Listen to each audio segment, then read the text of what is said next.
The B&D roller door is one of the great Australian suburban icons, a product that helped change our post-war residential landscape.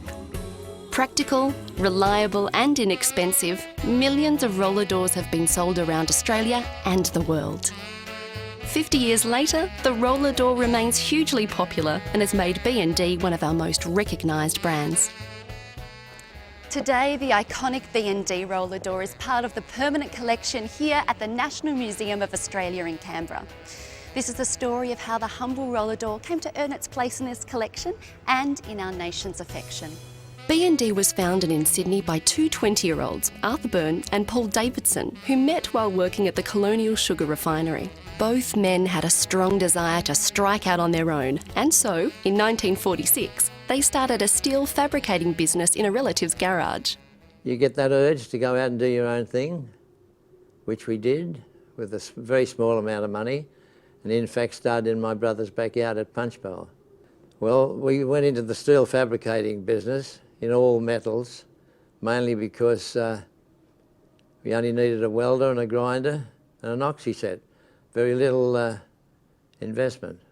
The fledgling company built its own factory and began undertaking engineering jobs throughout Australia. But it was the arrival of a young accountant named Ray Willoughby which set B&D on the road to success. A lot of talent. Arthur Byrne and his partner Paul Davidson were a couple of tradesmen who'd started out with £70 each and bought a few welding sets and started their business. I think they had 4 employees at that stage, but they were a fantastic team, and Arthur was driving that business along, and it was very obvious to me it was going to become a lot more than a small fabricating company. Ray's timely arrival was the beginning of a successful partnership that would last 25 years. But it was another arrival, that of Sydney inventor Ben Saul, which would change the direction of B&D forever. A man named Ben Saul, I think he was from Egypt, had migrated to Australia, and he'd seen in Egypt the roller door type of door with a curtain pressed out, as opposed to the lot of interlocking slats of the heavy roller shutters of the time. And he thought it'd be a product, and between he and Arthur and Paul, who were still full-time, I wasn't, I was outside director, they figured for garages it'd be very suitable. Believing that the idea had merit, B&D provided him with workspace and the materials to start. We made that arrangement of Ben developing the door, and we'd sort of supplied the workshop, the materials and the money. And Ben went ahead, and a rough sort of guy, you know, rough in his dress, rough every way. Nevertheless, he did it, and that's when we put it on the market. However, attempts to sell the prototype door failed, and as a result, B&D and Saul lost interest. Parts and materials were abandoned in the corner of the workshop. Ben Saul resigned from the business, and Arthur and Ray had to decide what to do with the materials left behind. And it was hot in my office on a January night, and we adjourned to Hyde Park to finish our board meeting. And his office was about 5 foot square.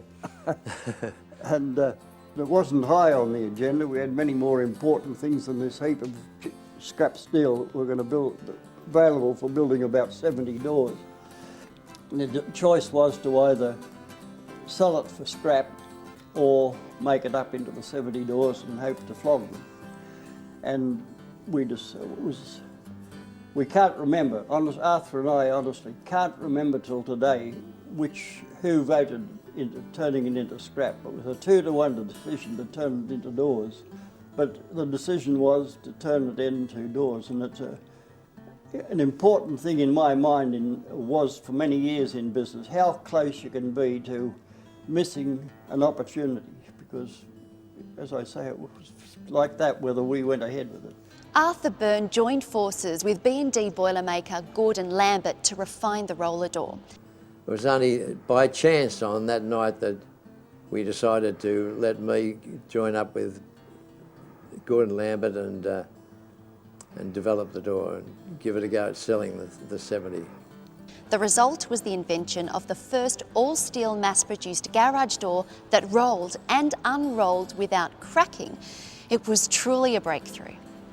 Well, there's not much in the design of a roller door, as you've already seen, I think, and Ben would have copied those ones that were quite throughout Europe. You could have driven anywhere in France or anywhere and find the one with the smaller corrugation, but the principle being the same, not the slide-in slats. You understand those, I guess. And so, but there was a lot of tidying up necessary, and we slowly did that initially after the Hyde Park meeting. We made it a bit better, well, perhaps a lot better, but then we continued, and I suppose they're still continuing to this day. B&D launched the roller door in 1956 at the Sydney Home Show, where it was an unexpected success. After 2 or 3 weeks of, 7 the first week and 10 the second, it was looking good. It was looking good. We'd always be a bit concerned, but we realised we'd made the right decision rather than sell it for scrap. Initially, B&D planned only to sell 70 doors, those made from materials left behind by Ben Saul. However, demand for the roller door at the show was so great that all the doors were sold within 2 months. I didn't think anything was going to happen, and a funny little incident. I was on that one particular night, and a drunk came up, and he's looking at it and he's pushing it with his hand, and he said, "What do you think would happen if I drove my car into it?" I said, "The bloody thing would fall to pieces." He said, "Oh," and wandered away. In 1957, founder Paul Davidson left the company, opening the door to Ray Willoughby.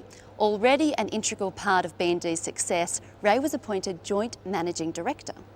We realised it was a profitable little business, and certainly at least the thing Arthur wanted in the way of another product other than going ahead with just contracting all the time. Yeah, well, we were getting a lot of feedback. A doctor out at Bellevue Hill bought one or two, I can't remember, rang me up and abused the hell out of me. He reckoned the thing didn't work properly. And I said, "Well, I can't imagine that. I'll come over and see you." So I went over, and there'd be little bits like that that were rough or clumsy, if you like, and so we'd make that change there and then.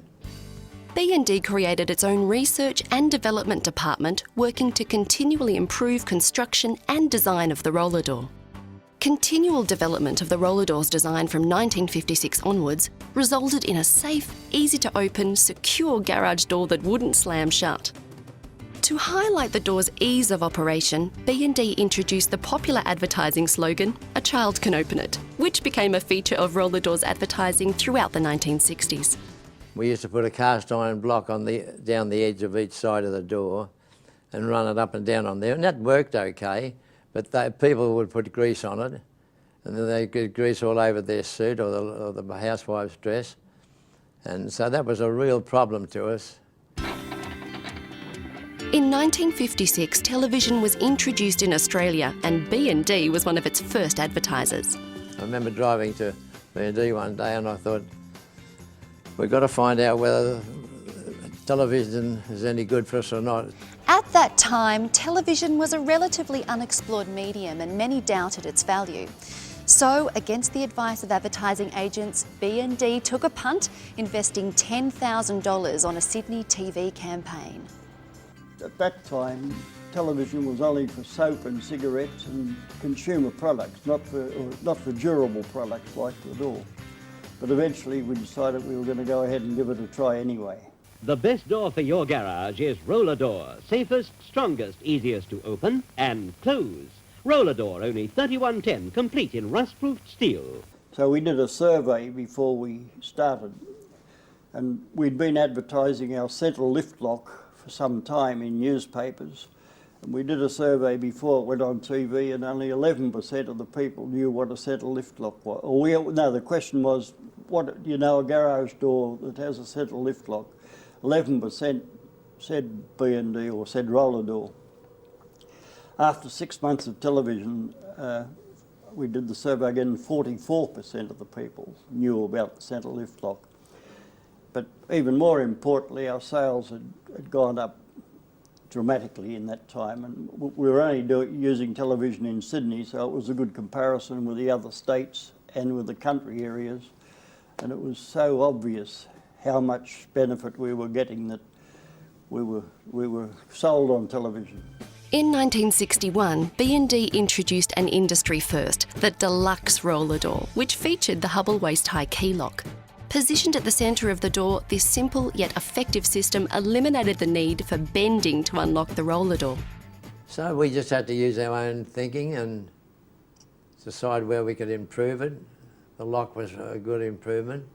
We had a barrel bolt on the bottom, you know what a barrel bolt is, and that was pretty ugly looking, and the key switch was a key lock was a good innovation. Here's your key to new distinction and value. The key to ease and convenience you've never known in a garage door before. With the B&D roller door, the door with the center lift lock, there's no bending, just a gentle lift and it's open. The B&D roller door is the all-steel rust-proofed roller shutter, made for safety and durability, and to add distinction and value to your home at low cost. Send for this brochure on the B&D roller door, available in 149 stock sizes. Building on this success, B&D began its real push into television with the rollout of a national campaign that positioned the roller door as the must-have product for the modern home.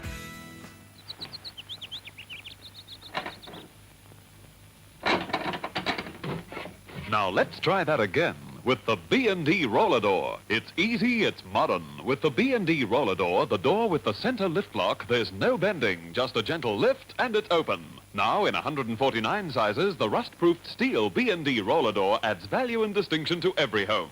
We still kept advertising in home magazines and things like that, but the television was the main one, without a doubt.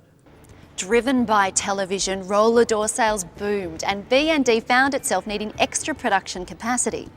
It opened a second factory, this time in Victoria, and also looked seriously at potential export markets. In just a short time, roller door was being manufactured under licence in New Zealand. Martin Cliff joined B&D in the mid-60s and was part of roller door's exponential sales growth. I could remember not long after joining the company, and we used to write all orders up by hand, no computers or anything like that. And I can remember us selling 100 doors one week, and we'd cracked the 3 numbers, and it was a pretty exciting time. So, I mean, it's gone from that to now we're talking hundreds of doors per day that we produce. In 1965, B&D introduced one of its most successful commercials, showing that the power of humour and a catchy jingle can capture the imagination of a nation. Use the roller door, that's what it's for. You'll get much more with the roller door. 149 sizes, each is custom made. Do not be afraid. They're virtually wear-up-proof and wind-proof and waterproof as well. Dependable as a clock, the door with a center lift lock. From Roller Door, they're in the pink pages. You'll get much more with Roller Door. Get a garage first. Use the roller door. Use the roller door. Use the roller door. That's what it's for. You'll get much more with the roller door. Slide on, slide on. Slide and freeze and forever. So like a beautify on it and cost society. You get much more with roller door. Few complaints from opera buffs said they could never, their kids always wanted to sing those words when they heard the song, but instead of the official words. But it was a very successful commercial, probably the most successful we ever made. B&D continued to use memorable advertisements with great success throughout the 1960s and 70s. Many are still remembered today. Have you seen new roller door? There are so many reasons for buying a new roller door, improved and better than before. No more noise and no more grease. Nylon felt will keep the peace. No more metal rubbing metal. Nylon felt soft like a petal. You'll see them on garages, on the latest lodges, here and there and everywhere at Carney's Fair. They still resist all weather, and when it comes to water, you can bet they won't stay wet. New model B&D roller door. Looks better on a garage. The thing I like about the B&D roller door is it complements any setting. But get a garage first. thing I like about the B&D roller door is that it's so easy to open. Although a big success, B&D did not rest on its laurels, continuing to innovate to stay ahead of the competition. The nylon stocking revolutionised women's fashion. It also led to one of the biggest breakthroughs for the roller door with the development of this, Nylafelt. It derives its name from its woven nylon exterior and its felt interior. When the door went round a curve, it lengthens a little bit. When you come back, it shortens a little bit. Well, the Nylafelt, which is like a shoelace, did exactly that. So we designed a bit and then had a machine made to produce it. Now there's a brand new B&D roller door that glides on Nylofelt. So whisper quiet you can hear the difference. The secret is the new exclusive Nylofelt running strips developed by B&D, which virtually eliminate all noise. Nylofelt means no more grease to dirty your clothes. And because Nylofelt keeps the metal surfaces separated, there is no risk of marking or rubbing. Ah, she is a silent beauty. The new model B&D roller door with Nylofelt. Whisper quiet, greaseless too, forever. When Neil Armstrong landed on the moon in 1969, he provided B&D with an opportunity to release one of its most timely and creative commercials. We've landed first, haven't I? What? A B&D roller door here? It must be a fake. No, it's a genuine B&D roller door. It glides on Nylofelt. This door is silent. Graceless. Forever. How could they've got a B&D roller door here? G'day, mate. What kept you? We had that on every channel in Australia, I think, on that night as the landing was shown from the moon. But beforehand, we realised how dreadful it would be if that thing had crashed in some way, and here were we making a send-up of it. So we had reserve commercials in every channel in Australia with big instructions that high. This had to go on, replace that if anything went wrong. In 1971, B&D introduced the Colorbond Deluxe roller door, featuring a new range of Colorbond steel colours. They were a breakthrough in architectural design, but the challenge for B&D was how to advertise this new colourful range on black and white TV. Simple. Create the B&D Colorbond girls. Bronze olive, tawny brown, lighter shade of pale, and gold. It's Colorbond, colour for keeps. Bronze olive, tawny brown, whiter shade of pale, gold. Get your solid gold supercar behind a B&D Colorbond roller door. Sun can't harm it. Weather can't feel it. You don't have to paint it. Get your solid gold supercar behind a B&D Colorbond roller door. You get much more with the roller door. Get your solid gold supercar behind a B&D Colorbond roller door. B&D roller door. In 1975, B&D changed the way Australians opened their roller door with the invention of the controller door, an automatic rolling door opener.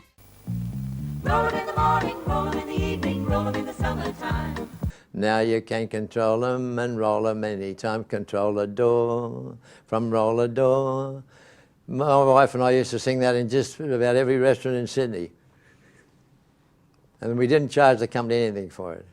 The controller door opener was the first of its kind in Australia, and its convenience and ease of use brought new features to homeowners and families everywhere.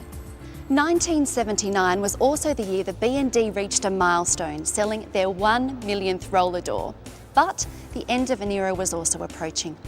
In 1985, after a long and fruitful association, Arthur Byrne and Ray Willoughby sold their company. Few recessions. The 1980 recession, 81, 2, 3 period, was a tough one.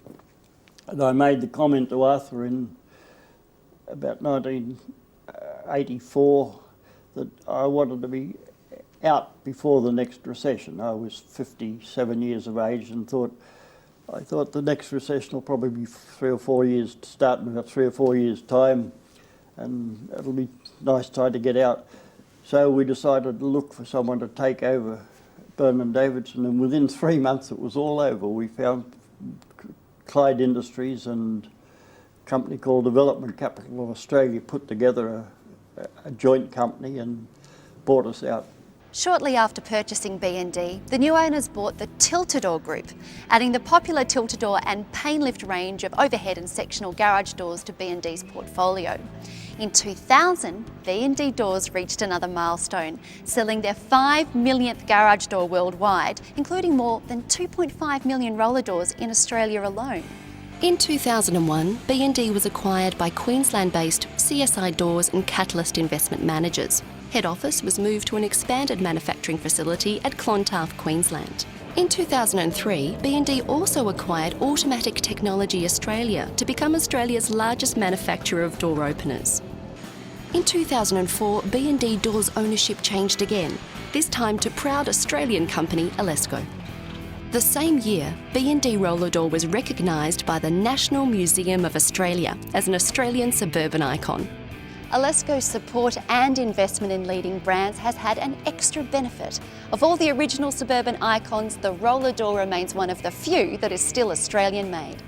The B&D Roller Door is now part of a range of innovative garage door designs, automatic openers and door accessories that are manufactured out of B&D factories in Australia, New Zealand and Hong Kong.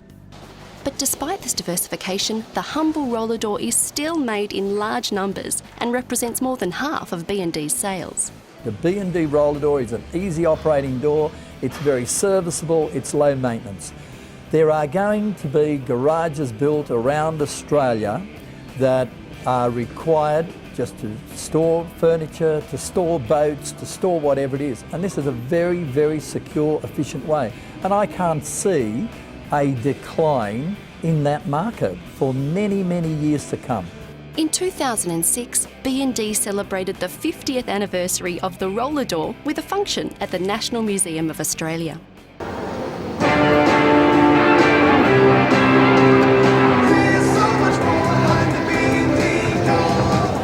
On display was a 50th anniversary edition of the roller door and another door especially painted to raise money for charity by Aboriginal artist Gary Donnelly. How do I feel about painting an Australian icon? Well, it's an absolute privilege. For me to have the opportunity as an Aboriginal artist to come on board with something so iconic, it means a great deal to me. It's an opportunity to broaden horizons artistically. And so the roller door continues, an ever popular and enduring tribute to the ingenuity and persistence of its creators. It was a lot more than a business for you, wasn't it? Oh yes, it was a life, absolute life. Working with the people like Arthur Byrne and the guys we had around us, it was a happy time, not a difficult time, not a strain. Breaks my heart to this day, I think, that we're not still doing it, but you've got to give up sometime.